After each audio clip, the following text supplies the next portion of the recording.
Aveto Ambohimasoa ny afatra no mivoaka mandeha maneran-tany indray amin'ny izao sabata fa 14 ny volana avril taona 2024 izao.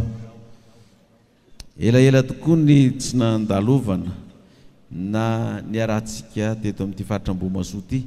Nisy fotoana efa vitany hoe niaonantsika eto fa noho ny toetrandro moa izay tsy avy amintsika olombelona fa Andriamanitra no mandahatra ny fotoana dia tsy tanteraka izany ka dia izao vao tonga aty amin'ny volana avril efa tapaka ny volana, izany hoe Andriamanitra tokoa manana fotoana izy sy mahalavorary ny dian'ny olona ka na dia teo aza ny sakatsakana tsy navelan'Andriamanitra fa namaly ny etahitantsika teto Ambohimasoa faritany Fianaratsoa Andriamanitra ka dia tonga tafahoana atsika miaraba tompokilahy miaraba tompokovavy homariky ny fiarabantsika dia teran'Andriamanitra atsika amin'ny feo mafy manao hoe karan'izay mafy be asivotehaka mafy isaorantsika n'Andriamanitra.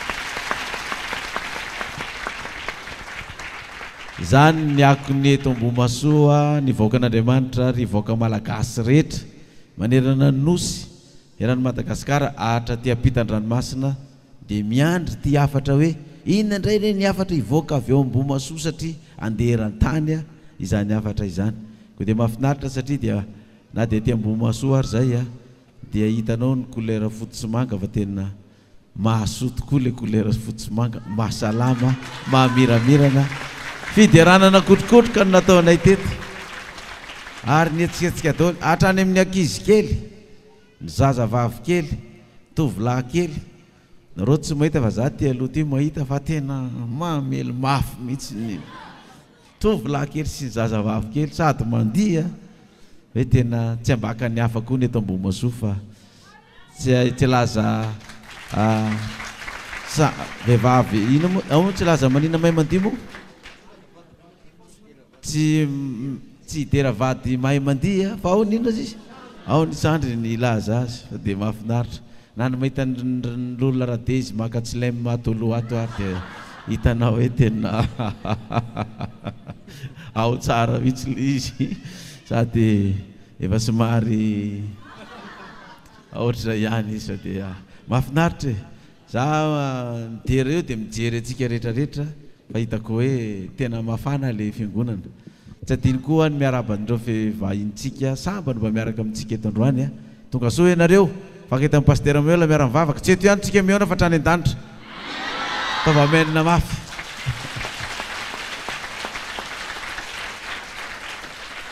Eny ary ka dia mahafinaritra tokoa somary mangatsiatsika ny andro eto Ambohimasoa fa ny fiderana kosa tato dia tena nafana. Tsemboka dia tsemboka mihitsy ny tanora sy ny fiangonana rehetra satria mafana dia mafana ny fideranako dia isaorantsika Andriamanitra ny amin'izay rehetra izay. Androany tokoa moa zany dia sady fionana voalohany ho antsika amin'ity taona ity dia zava-dehibe ny afatra omenantsika satria ity afatra omenantsika ity dia mba averiko foana perikopa efa nisoratana tany amin'ny volana Oktobra Novambra tany hoany ity afatra renisitsika ity dia rehefa miresaka izy dia mahagaga fa miresaka ny zavatra ho avy rehetra ka dia mifanindry amin'ny trangan-javatra miseho rehefa avoaka foana ny afatra izany. Izany hoe Andriamanitra io zany tena maharea ny feontsika ny an-danitrany, mahita ny ataontsika ny an-danitrany ary mahalala ny olana sy ny fahoriana amintsika. Ka raha misy fotoana izay mampaditra ny zanaka dia adidiny ray aman-dreny foana ny manafaya sy manasazy, mananatra, mikapoko.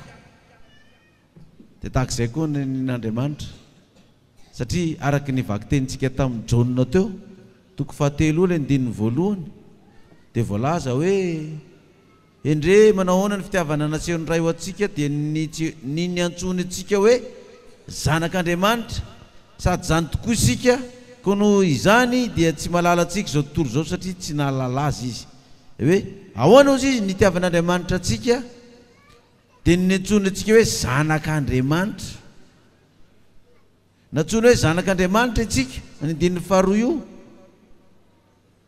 na dia mbola tsy fantatra aza izay tena ho toetra antsika ratr'izay dia efa natsoina hoe zanak'Andriamanitra. Ka mahazanaka antsika zay a dia zanaka anarina hoy ny soratra masina, zanaka tiana no anarina sy faizina, fa raha tsy faizina ianareo izy dia lasa zazasary fa tsy mba tena zanaka.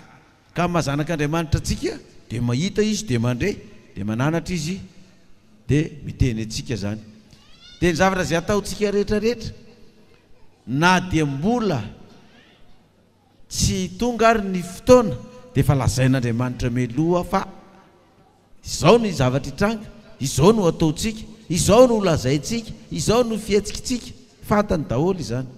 Ka andehana itsika hijery ny perikôpantsika ato amin'ny Isaia ato, Isaia 5:20 io perikôpa io.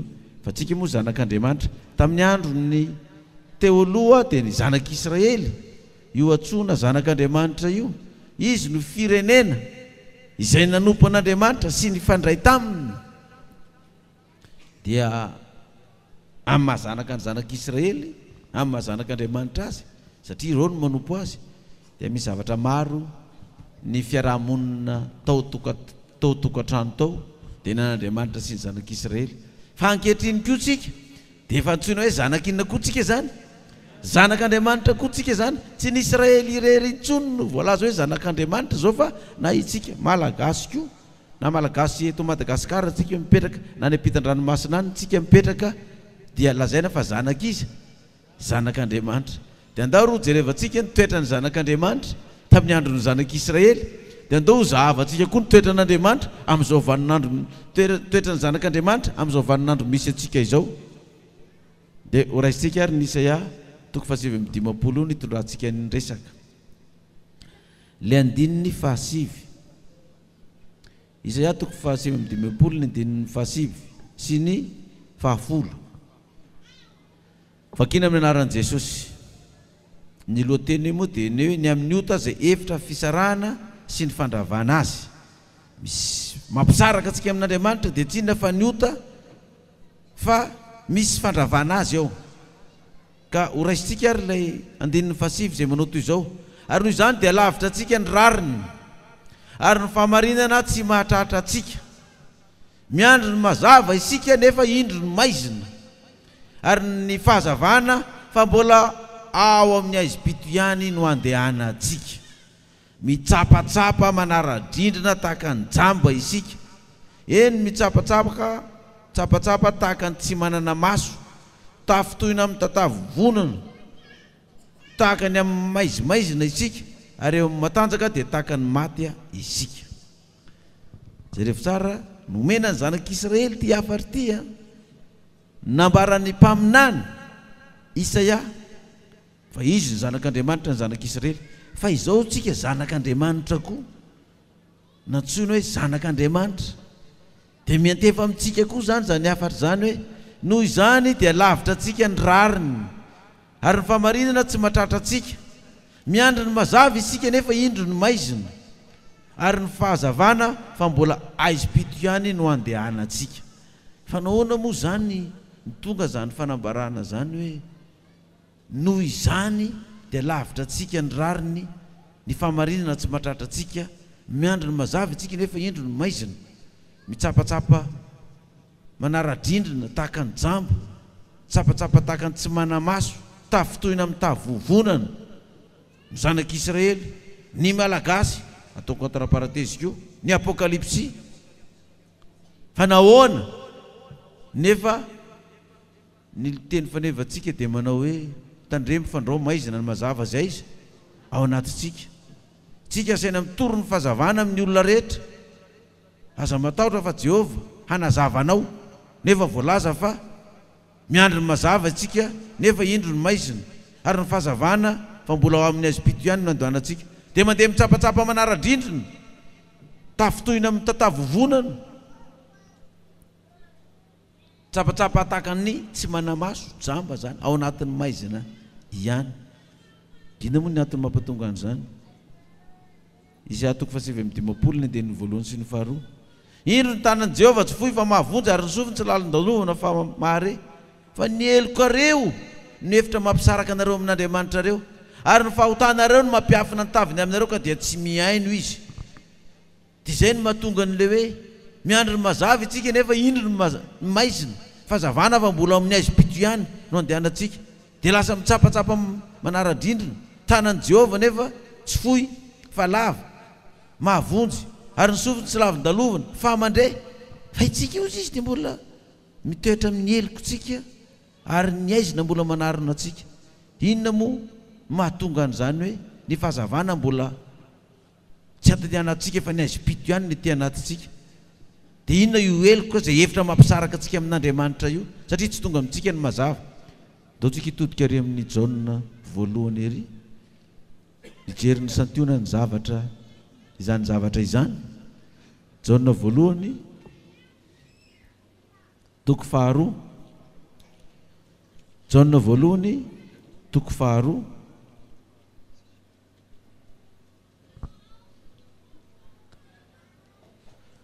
Ovakitsika manomboka ny andininy fahasivy ka hatramin'ny faharaika amby folo. Ao io mazava io no andrasantsika nefa tsy tonga nefa tsika milaza hoe manana ny mazava. Jaona voalohany toko faharoa andininy fahasivy.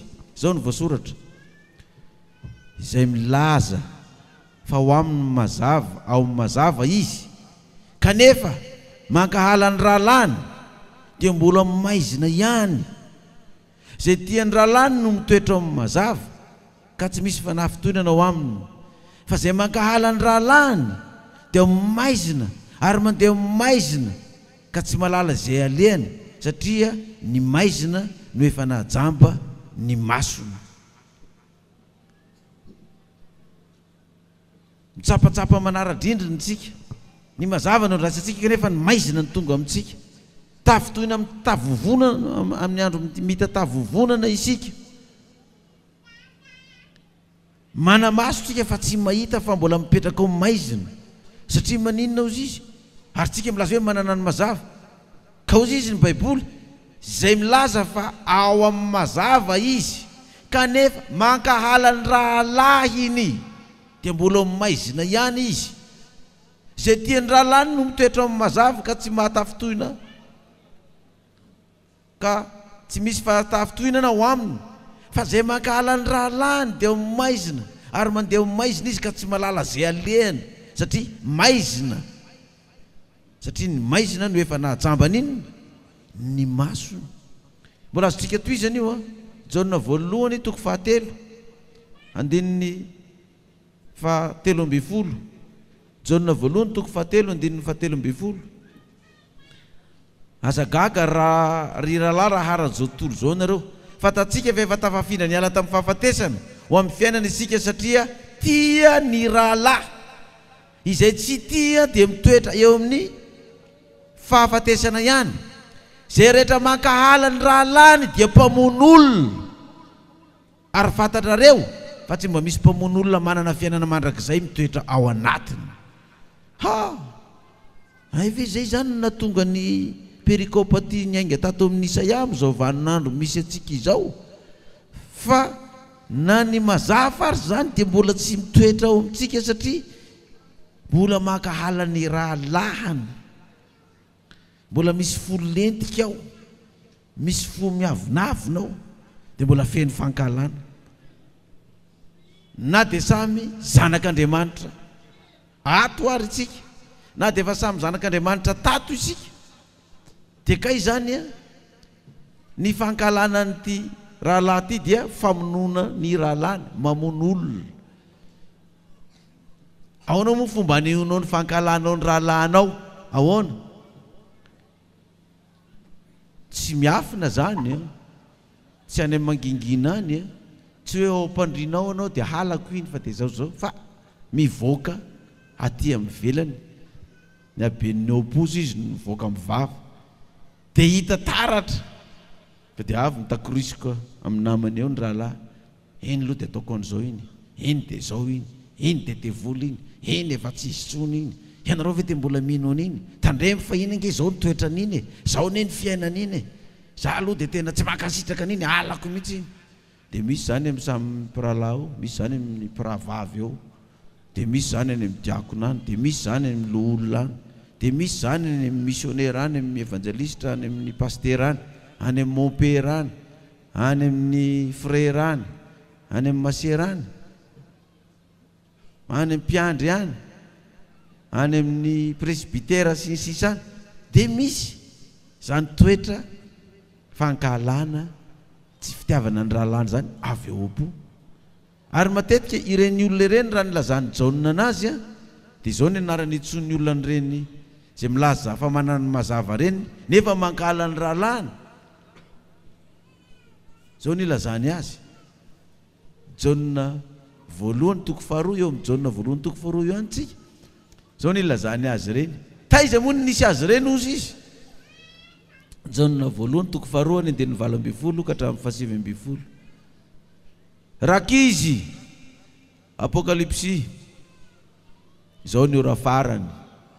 Ary nitaka nefa rena rehefa ho avy ny antikristy, sady maro no antikristy efa tonga sahady. Koa izany no ahafantarantsika efa izao ny ora farany. Avy tamintsika ihany no niala ireo, nefa tsy mba namantsika izy, fa raha tahiny namantsika izy dia hitoetra tamintsika ihany. Fa efa niala izy mba aseho fa tsy hisantsika intsony, tsy hisantsika izy rehetra. Ireny olona ireny dia milaza fa manana ny mazava, milaza fa mahay soratra masina, milaza fa mba mahita fahitana, milaza fa mba mahalala an'Andriamanitra, milaza fa mba miteny aminy koa Andriamanitra, dia mahita fahitana nefa ny mankahala ny rahalany. Ary izy rehetra mankahala ny rahalany ozy izy ka tsy tia ny rahalany dia tsy mitoetra amin'ny mazava, fa ny fahafatesana mitoetra aminy. Ary zay mankahala ny rahalany dia mpamono inona ozy izy? Mpamono olona. Ary ny mpamono olona ilay lazainy Jaona voalohany toko fahatelo andininy fahaefatra sy ny manaraka. Jaona voalohany toko fahatelo andininy fahaefatra sy manaraka zay manao hoe zay rehetra manota no mandika ny lalàna, fa ny ota no fandikana ny, dia ny lalàna mana hoe aza mamono olona. Ianao zany mpamono olona raha mankahala ny rahalanao. Dia toy izany ilay izy andininy fahadimy ny Jaona voalohany toko fahatelo. Ary fantarareo fa izy no naseho anaisitra ny ota dia Kristy zany, ary tsy mba misy ota ao aminy. Ary zay rehetra mitoetra ao aminy dia tsy manota, ary zay rehetra manota dia tsy nahita na lalan'Andriamanitra. Anaka aza vela isy hamitaka anareo, zay manao ny marina no marina, eny marina takazy. Zay manota dia avy amin'ny devoly, satria ny devoly no manota hatramin'ny voalohany. Zany hoe ny mpamono olona zany dia mandika lalàna, ary natao mandika lalàna dia manota. Fa avy aiza ny viany zany voalohany izy izy? Avy tamin'ny devoly. Izy no efa nanota hatramin'ny inona? Ny voalohany. Dia mankahala ny rahalany. Ary tsy vitany hoe mankahala ny rahalany izy fa ataony eona koa ny rahalany. Ataony eona ozy izy. Jereo vangeny andininy fahafolo sy ny manaraka io. Izany no mampiseho miariary zay zanak'Andriamanitra zay zanaky ny devoly. Tsy mba avy amin'Andriamanitra zay rehetra manao ny tsy marina sy zay tsy tia ny rahalany. Fa izao ny teny nampitondraina zay efa renareo hatramin'ny voalohany, tsy maintsy mifankaty isika. Tsy mba tahaka ny Kaina zay avy tamin'ilay ratsy ka namono ny rahalany. Ino moa zany nampatonga ny Kaina namono ny rahalany? Satria ratsy ny asany, satria marina ny rahalany. Abela dia tsy tia ny rahalany izy dia nyvonoiny. Ny fomba famonoana nge zany tsy dia hoe trobaranao antsy na tifirinao basy na amsavinao no mahafaty an'ilay olona, fa rehefa aratsianao ilay olona, rehefa amoronanao lainga sy tsao ilay olona, dia izay ilay hoe tsy tia ny rahalany dia alaina baraka aty sy ary, dia izay no hoe famonoana azy, izay no atao hoe mamono azy. Ary izay olona zay dia mazava ho azy tsy mba avy amin'Andriamanitra, satria tsy tia ny rahalany izany olona izany. Ka za dia mampirisika atsika asehoy izay fitiavantsika ny namatsika ny rahalahintsika izay. Fa io fifankahalana io dia miteraka ady eo amin'ny fiangonana, miteraka ady eo amin'ny komity, miteraka ady eo amin'ny pastera sy ny loholona, satria misy fankahalana ao anatiny ao. Ary izay tsy tian'ny rahalahiny ka mankahala ny rahalahiny dia izany no atao hoe antikrista. Fa tsy voatery hoe ny 666 no atao hoe antikrista. Vienao koa feno fankahalana ny rahalahinao io dia na ny mazava tsy tonga ao aminao, satria izay milaza azy fao manana ny mazava nefa mankahala ny rahalahiny dia mbola ao maizina ihany izy. Izay tsy tian'ny rahalahiny no mitoetra izay tian'ny rahalahiny no mitoetra amin'ny mazava, fa izay tsy tian'ny rahalahiny dia mbola mitoetra amin'ny maizina, na dia milaza hoe ao amin'ny mazava. Dikany hoe ao amin'ny mazava za mahay tenin'Andriamanitra, dikany hoe ao amin'ny mazava miteny amiko Andriamanitra, miteny amiko ny fanahy masina, zay koa mba mahita fahitana, zay koa mba manofy na dia ririnina ary ny andro, fa nga dia fahavaratra ihany na ny fisana, sa mba mahita fahitana. Ary dia rehefa manana izay fahitana sy malala an'Andriamanitra sy mahay ny tenin'Andriamanitra izay dia miazakazaka sahady miampangany rahalahiny. Fa ny fiampangana dia avy aiza izy ny Baiboly? Avy amin'iza ny fiampangana? Avy amin'ny devoly hatramin'izay.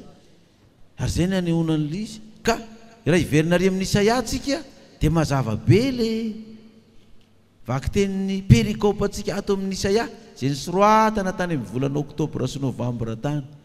Fa rehefa tonga any amin'ny volana avril taona 2024 any, ty perikôpa nisoratana taty amin'ny novambra 1724 ity dia habaribarin'Andriamanitra eo ny toetra ny rahalahy sy ny nafenina rehetra izay mankahala ny rahalahiny nefa milaza fa mitoetra amin'ny mazava, nefa dia feno fankahalana dia avoakany tokoa le izy. Isaia 7:50 averintsika indray mpandely izy. Ary noho izany dia lavitra antsika ny rariny, ary ny famarinana tsy mahatratra antsika. Miandro ny mazava isika nefa indro ny maizina, ary ny fahazavana fa mbola aiza-pito ihany no andehanantsika. Le olona zany efa mieritreritra fa aty aminay mazava efa hitanay fantatray ny rehetrarehetra kanefa izy mbola mitoetra amin'ny maizina ihany tsika, na dia miandro ny mazava mankahala ny rahalahy tsika sy ity ny rahavavintsika dia hitoetra antsika io. Dia jerevo ampiaro amin'ny firenena koa ngely izy, mifankahala ny firenena malagasy, mifankahala noho ny lafiny ara-politika ity dia mifamaly faty, satria enao na nisy ratsy noho ny fankahalanao tsy adinoko mandrapahafatiko iny, fa za tsy maintsy mamaly fatiko ho anao. Dia noho izany antony rehetrarehetra izany dia lasa aiza-pito ny manarina ny firenentsika. Dia mitsapa manara-drindrina tahaka ny jambo ny firenena, tsapatsapa tahaka ny manamaso, tafitoina amin'ny tatavovonana tahaka ny amin'ny maizina isika, ary dia tena maizina mihitsy tsika. Firenena malagasy maizina ny fahantrana, ny fahoriana, ny asan-dahalo, ny kolokolo, ny fitiavatena, ny fangoronan-karena, ny valifaty, ny fifamonoana tiseria. Maizina le firenena malagasy. Tsika rehetra hoy izy ato dia mampierona tahaka ny bera, mitoloko tahaka ny voromailala. Ny malagasy miandro ny rary ny malagasy nefa tsy misy, ary ny famonjena nefa lavitra ny malagasy zany famonjena izany. Dia tafiditra ao anatin'izany ny fiangonana, mahantra koa miandro ny rariny ao fa lavitra zany, toloko tahaka ny voromailala. Satria nahoana ny eloko areo izy no hevitra mampisaraka anareo amin'Andriamanitra, ary ny fahotanareo no mampiafina tavinareo ka dia tsy miaino izy. Zany ny zavatra mahazo ny firenena malagasy. Raha izany nahazo ny zanak'Israely tamin'izany, fa jerevo koa tsika amin'izao, fa dia izany tokoa ny ainatsika. Dia noho izany dia lavitra antsika ny rariny, lavitra antsika ny rariny, ary ny aizina manarona antsika na dia miandry ny mazava ary isika. Fa ahoana no mahatonga an'izany? 7:20 izay atoko fa 7:13 dia niodina sy nandahany Jehova ary ny miala amin'ny fanaranan'Andriamanitra dia miteny fampahoriana sy fikomiana ary ny mamorona sy mamoaka teny lainga avy eo am-po. Zany iainan'ny firenena Israely tamin'izany, fa izany koa ny iainantsika amin'izao fotoana izao, miodina amin'ny Jehova, miala ny fanarahanan'Andriamanitra dia miteny fampahoriana sy fikomiana. Dia zaho tokoa amin'izao fotoana izao, tranga ny zavatra misy eto amin'ny firenena izao dia mitranga daholo karazana fikomiana rehetra, tsy ao amin'ny firenena ihany fa hatrany am-piangonana dia misy karazana fikomiana maro. Misy fiangonana dia tena fampitorany amin'ny tribunal, ny hoe asorona amin'ny pastera dia tsy manaiky iny ao, tsy azo soloina io. Jerevy koa amin'ny firenena misy hoe asorona amin'ny toerana ny olona anankiray dia misy vahoaka koa mitsangana manaiky hoe aza asorona io,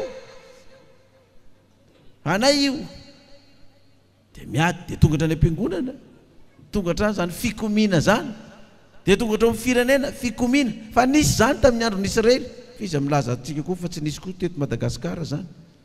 Nisy zany tamin'ny 72, nisy zany tamin'ny 91, nisy zany tamin'ny 2002, nisy zany tamin'ny 2009 ary ho avy koa izy raha trangan-javatra zao fikomiana ho avy.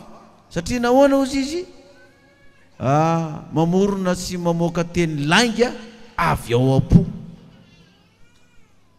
Le mpikomy rehetrarehetra zany, na amin'ny firenena na avy ato anatiny na amin'ny fiangonana na tato izy na niala izy, dia mamorona teny lainga avy ao am-pony ao mba hatongavana an'le fikomiana, hitondra korotana, hitondra tsy fanombiazana dia lasa tsy mandroso. Dia zany rehetrarehetra zany no mampatonga ny fanambarana hoe